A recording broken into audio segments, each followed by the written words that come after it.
بسم اللہ الرحمن الرحیم۔ امید ہے کہ آپ سب حضرات خیر و عافیت سے ہوں گے۔ جیسا کہ آپ حضرات کو معلوم ہے کہ آج ہماری فضائل اعمال کی چوتھی ایپیسوڈ ہے، جس میں ہم حضرت بلال حبشی رضی اللہ تعالی عنہ کے اسلام اور مصائب کے حوالے سے پڑھیں۔ آئیے شروع کرتے ہیں۔ حضرت بلال حبشی رضی اللہ تعالی عنہ کا اسلام اور مصائب۔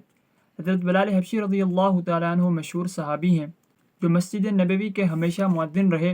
شروع میں ایک کافر کے غلام تھے، اسلام لے آئے جس کی وجہ سے طرح طرح کی تکلیفیں دیے جاتے تھے۔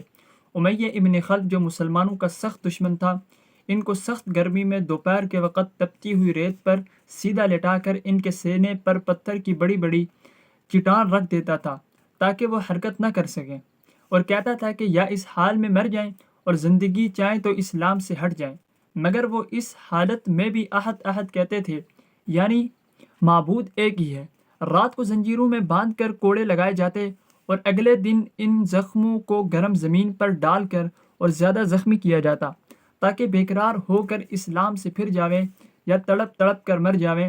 عذاب دینے والے اکتا جاتے، کبھی ابو جہل کا نمبر آتا، کبھی امیہ ابن خلف کا، کبھی اوروں کا، اور ہر شخص اس کی کوشش کرتا کہ تکلیف دینے میں زور ختم کر دے۔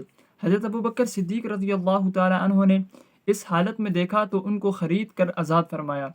فائدہ: چونکہ عرب کے بت پرست اپنے بتوں کو بھی معبود کہتے تھے، اس لیے ان کے مقابلے میں اسلام کی تعلیم توحید کی تھی، جس کی وجہ سے حضرت بلال حبشی رضی اللہ تعالی عنہ کی زبان پر ایک ہی ایک کا ورد تھا۔ یہ تعلق اور عشق کی بات ہے کہ ہم جھوٹی محبتوں میں دیکھتے ہیں کہ جس سے محبت ہو جاتی ہے اس کا نام لینے میں لطف آتا ہے، بے فائدہ اس کو رٹا جاتا ہے، تو اللہ کی محبت کا کیا کہنا جو دین اور دنیا میں دونوں جگہ کام آنے والی ہے۔ یہی وجہ ہے کہ حضرت بلال رضی اللہ تعالی عنہ کو ہر طرح سے ستایا جاتا تھا، سخت سے سخت تکلیفیں پہنچائی جاتی تھی، مکہ کے لڑکوں کے حوالے کر دیا جاتا تھا کہ وہ ان کو گلی کوچوں میں چکر دیتے پھریں، اور یہ تھے کہ ایک ہی ہے کہ رٹ لگاتے تھے۔ اسی کا یہ صلہ ملا کہ پھر حضور صلی اللہ علیہ وسلم کے دربار میں مؤذن بنے اور سفر حضر میں ہمیشہ اذان کی خدمت ان کے سپرد ہوئی۔ حضور صلی اللہ علیہ وسلم کے وصال کے بعد مدینہ طیبہ میں رہنا اور حضور صلی اللہ علیہ وسلم کی جگہ کو خالی دیکھنا مشکل ہو گیا، اس لیے ارادہ کیا کہ اپنی زندگی کے جتنے دن ہیں جہاد میں گزار دوں، اس لیے جہاد میں شرکت کی نیت سے چل دیے۔ ایک عرصے تک مدینہ منورہ لوٹ کر نہیں آئے۔ ایک مرتبہ حضور صلی اللہ علیہ وسلم کی خواب میں زیارت ہوئی۔ حضور صلی اللہ علیہ وسلم نے فرمایا، بلال یہ کیا ظلم ہے، ہمارے پاس کبھی نہیں آئے؟ تو آنکھ کھلنے پر مدینہ طیبہ حاضر ہوئے۔ حضرت حسن و حسین رضی اللہ تعالی عنہما نے اذان کی فرمائش کی۔ لاڈلوں کی فرمائش ایسی نہیں تھی کہ انکار کی گنجائش ہوتی۔ اذان کہنا شروع کی اور مدینہ میں حضور صلی اللہ علیہ وسلم کے زمانے کی اذان کانوں میں پڑھ کر کہرام مچ گیا۔ عورتوں تک روتی ہوئی گھر سے نکل پڑی۔ چند روز قیام کے بعد واپس ہوئے اور سن 20 ہجری کے قریب دمشق میں وصال ہوا۔ سبحان۔ تو ہم نے آپ حضرات کے سامنے حضرت بلال حبشی رضی اللہ تعالی عنہ کی زندگی کا ایک واقعہ آپ کے سامنے پیش کیا۔ تو دیکھیں یہاں پر حضرت بلال حبشی رضی اللہ تعالی عنہ پر کس قدر مشکلات آئی، کس قدر انہیں تکالیف دی گئی، لیکن پھر بھی انہوں نے دین اسلام کا دامن نہیں چھوڑا، توحید کو نہیں چھوڑا اور اس پر ڈٹے رہے۔ اب سوال یہ پیدا ہوتا ہے کہ اگر آج کل کے مسلمان پر اس طرح کی تکالیف، اس طرح کی مشقتیں آ جائیں تو وہ ان مشقتوں کو برداشت نہیں کر سکتا۔ آخر کیا وجہ ہے؟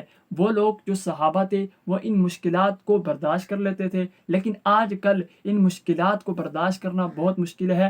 تو اس کا جواب صرف یہی ہے کہ دیکھو، ایک ہوتا ہے محب، ایک ہوتا ہے محبوب۔ اگر محب اور محبوب کے درمیان دلی محبت ہو تو پھر محب کے لیے کوئی بھی چیز ان دونوں کی محبت کے درمیان رکاوٹ نہیں بن سکتی، کوئی چیز بھی ان کو آپس سے جدا نہیں کر سکتی، چاہے جتنی سی بڑی تکلیف آ جائے، مشقت آ جائے، اس کی جو محبت ہے وہ دل میں گھل جاتی ہے۔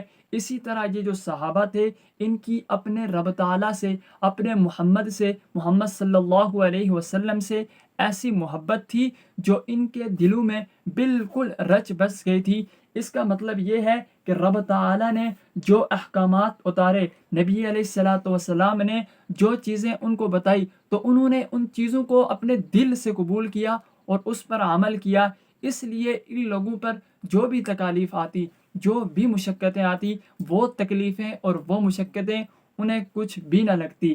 لہذا اگر آج بھی مسلمان اگر اپنے رب تعالیٰ کے احکامات کو اپنی زندگی میں لے آئے، اپنے نبی علیہ السلام کی جو سنت ہے، اپنے نبی علیہ السلام کے بتائے ہوئے راستے پر چلے، تو آج کے مسلمان کے لیے بھی بڑی سے بڑی اگر اس پر مشقت آ جائے، بڑی سے بڑی تکلیف آ جائے، تو وہ تکلیف اس کے سامنے کچھ بھی نہیں ہے۔ جزاک اللہ۔ اللہ تبارک و تعالی ہمیں جو کچھ کہا سنا اس پر عمل کرنے کی توفیق عطا فرمائے، اور حضرت بلال حبشی رضی اللہ تعالی عنہ کی زندگی کو سمجھنے کی توفیق عطا فرمائے، اور اسے دوسروں تک پہنچانے کی توفیق عطا فرمائے۔